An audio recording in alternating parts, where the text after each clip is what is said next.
a lot of geeks here. And it's the geek culture that is here, the engineering culture. I just toured Stanford where they're doing $500 million of research on X-rays. That can only be done here.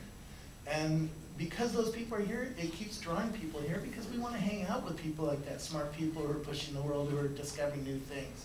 And it's not just Stanford, it's Lockheed and IBM and Apple and da-da-da-da-da. That is drawing people, continuing to draw people here. That said, if I was in Tel Aviv or Shanghai, I wouldn't try to copy that, because you're not going to be able to compete with that, at least head on, not without a many-decade investment, right? I would try to build my own identity. I think that's what I like about Berlin. It doesn't try to be Silicon Valley. It's trying to be a fun place for cool startups to go to raves at night, right? That's why Alex serious, why did Alex move from, where did he move from Scandinavia to Berlin, SoundCloud? Because it had a good rave culture at night, and it had something to do with, after you code all day long, you want to go and blow off some steam when you're in your 20s, right?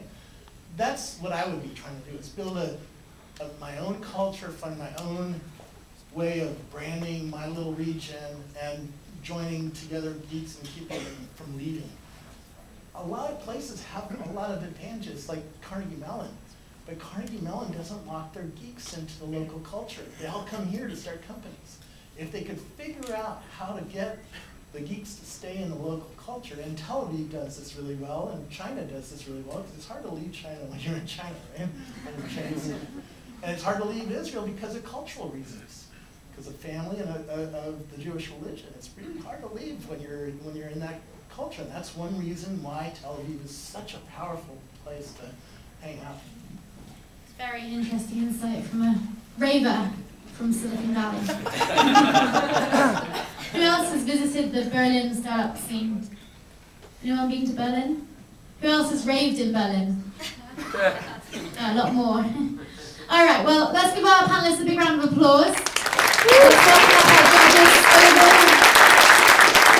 Johnny Diggs, Adam Goldstein, and Laura Gomez. If you could come up, you're going to judge the top next 10 startups that are going to pitch here tonight.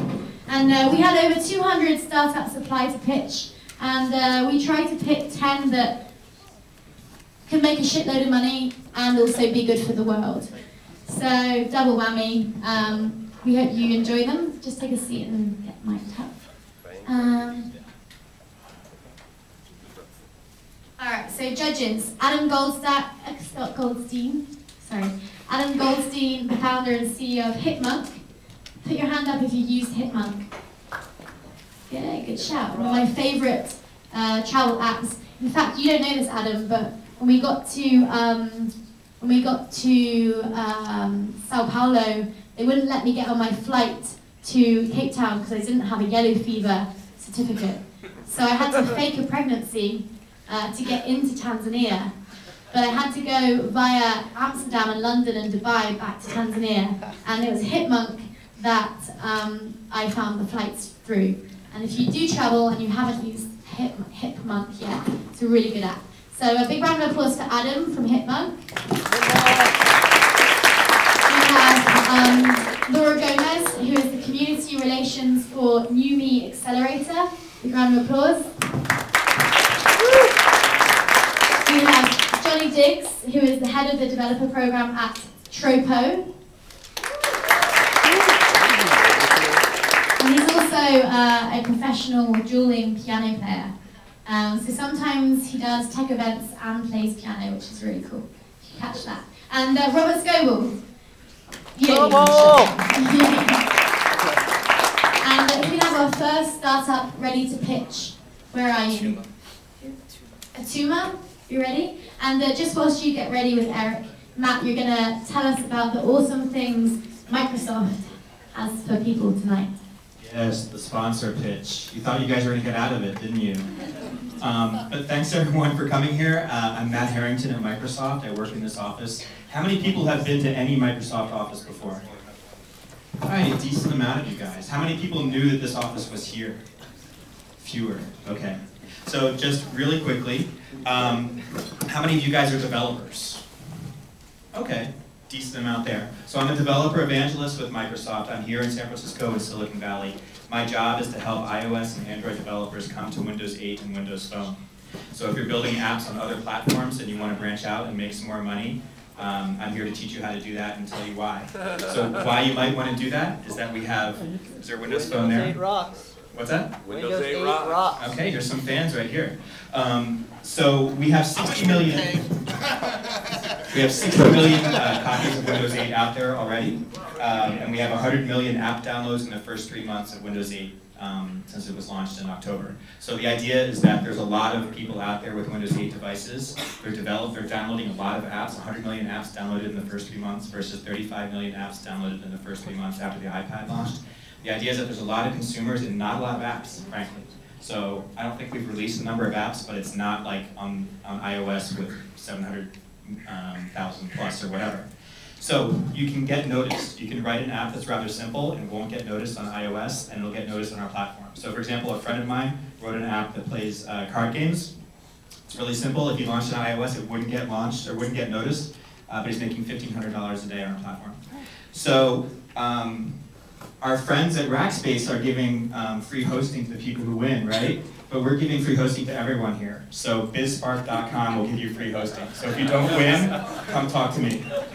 And I also want to give away 2 of these phones. So if you look under your chair, just to keep it really quickly, if you look under the chair, Oprah style, there's a business card. And it might, since there's some empty chairs, it might be an empty one. Someone filled out a business card and is making sure it's mine. Definitely mine. All right, here's one here. This is a Windows phone. Someone has found one. Someone over here. You're looking at it puzzled. You don't recognize it as a business card? You with the scarf? There you go. Windows phone for you. So I mentioned earlier that my job is to help you guys get onto the Windows platform, Windows 8. So I hold office hours here. And as a consolation of the prize for people who were standing up in the back and couldn't get in. So if you come to my office hours, free beers on me, free beers on Microsoft. You can look up my Twitter handle. It's on the Wi-Fi posters, MH415, my initials and my area code. So just hit me up on Twitter. I hold office hours here in the city. We'll sit down, we'll talk about Windows 8, we'll talk about iOS, startups, whatever you want. Lunch on me. All right, thanks guys. Thank you.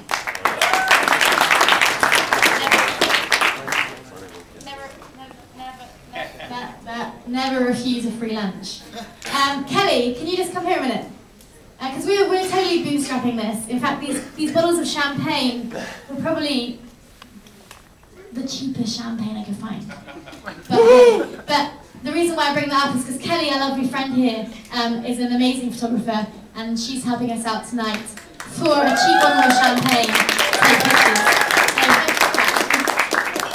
We can just leave it to pictures. Alright, so first startup, congratulations for getting down to the last 10 out of 200 that applied. Atuma, are you ready? 5 minutes to pitch, 2 minutes feedback from judges.